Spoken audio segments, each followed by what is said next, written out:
அன்பார்ந்த தமிழக மக்களே, பெரியாரிய கூட்டமைப்பின் சார்பில் சென்னையில் இன்று நடைபெற இருக்கக்கூடிய பேரணி ஆர்ப்பாட்டத்தில் மக்கள் அதிகாரம் அமைப்பின் சார்பாக பங்கேற்று இருக்கிறோம்.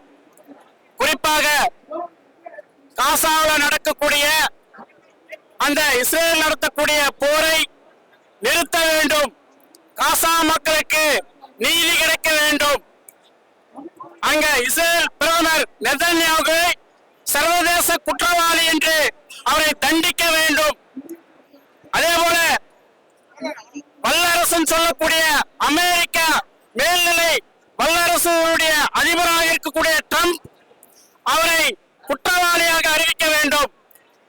இப்படி பல கோரிக்கைகளை வைத்து மக்கள் அதிகாரம் பெரியாரிய கூட்டமைப்பின் சார்பாலே இன்று இந்த பேரணி ஆர்ப்பாட்டத்திலே பங்கேற்றிருக்கிறோம்.